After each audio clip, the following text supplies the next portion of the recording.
上一期我们讲到了贾雨村银元复职，带着黛玉进京。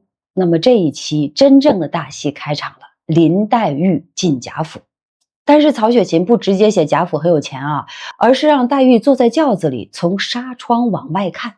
这是个主观镜头，也是全书最经典的步步留心。而且您注意啊，从契州登岸到见到贾母，中间要经过多少道门，换多少拨人，走多少规矩。这才是真正的大家，规矩不是摆谱，规矩就是权力。来，我们听这段原文。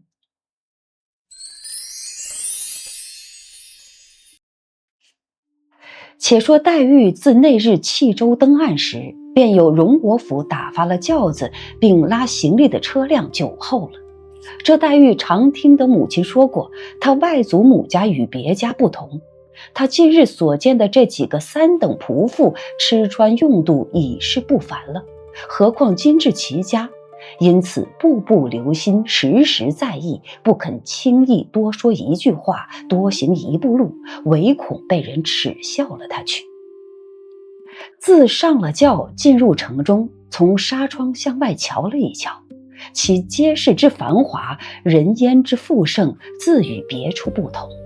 又行了半日，忽见街北蹲着两个大石狮子，三间兽头大门，门前列坐着10来个华冠丽服之人。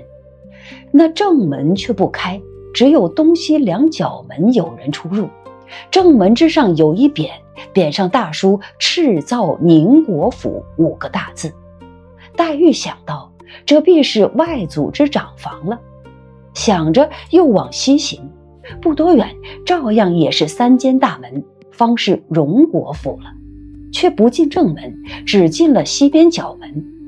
那轿夫抬进去，走了一射之地，将转弯时便歇下退出去了。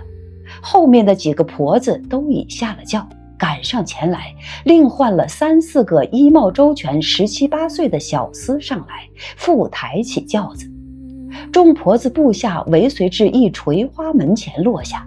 众小厮退出，众婆子上来打起轿帘，扶黛玉下轿。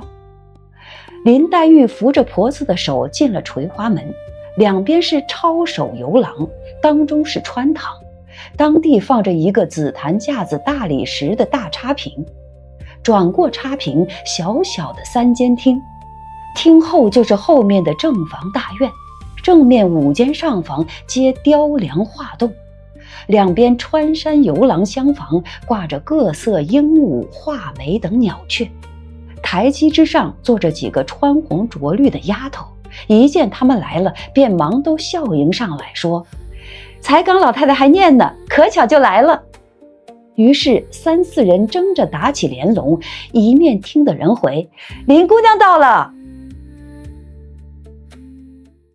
好，正文演播完了。这一段是全书最经典的主观镜头啊，咱们从导演视角来拆开。第一，黛玉的眼睛就是摄像机，步步留心是镜头的说明书。那么曹雪芹不写贾府很繁华，而是写黛玉从纱窗向外瞧了一瞧，观众只能看到黛玉看到的东西。而脂砚斋在此处批，写黛玉只用闲笔一染，他不写黛玉多美，只写她不肯轻易多说一句话，多行一步路。一个寄人篱下的孤女，通过她的谨慎，让读者感受到了压力。那我们就跟着镜头看着贾府建筑的空间层次啊，宁国府、荣国府、垂花门、穿堂、插屏、正房啊，像电影一镜到底一样。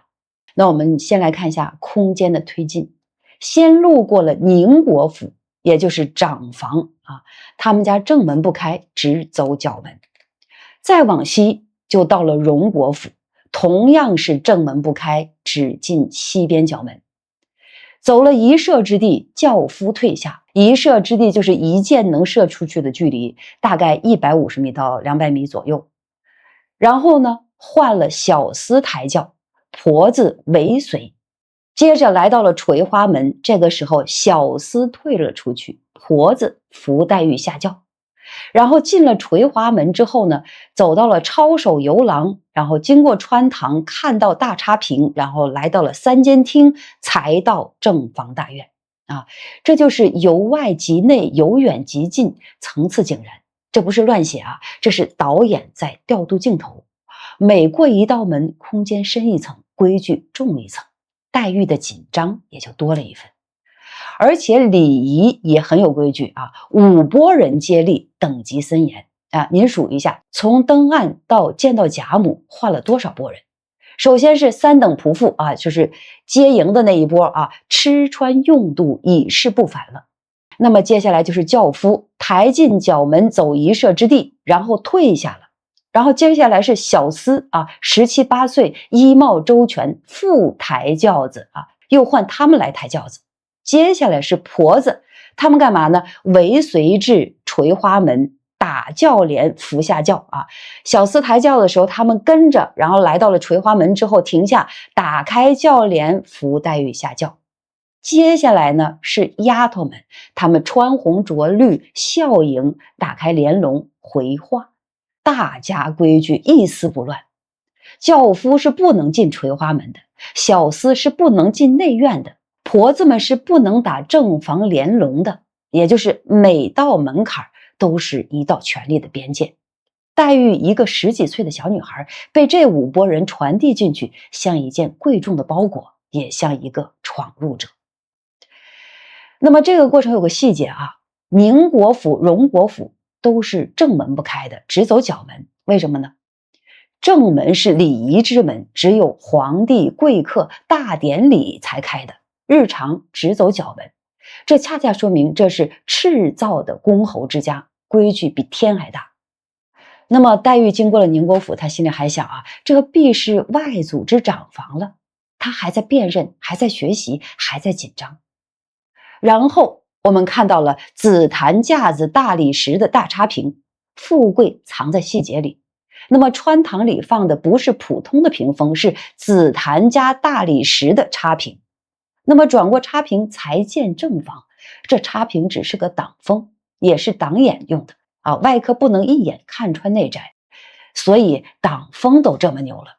然后雕梁画栋，鹦鹉画眉，是黛玉转过插屏后才看到的，空间层层拨开，富贵步步显露。所以这一期曹雪芹写了什么呢？他用建筑写权力，用礼仪写等级，用黛玉的眼睛写富贵。他不写贾府很有钱，他写换了几拨人才走到。他不写贾府规矩很大，他写正门不开，只走角门。此处不写胜似写，这叫不写之写。那么下一期贾母出场了，这个外祖母终于见到了她朝思暮想的外孙女了。我们下一期接着聊。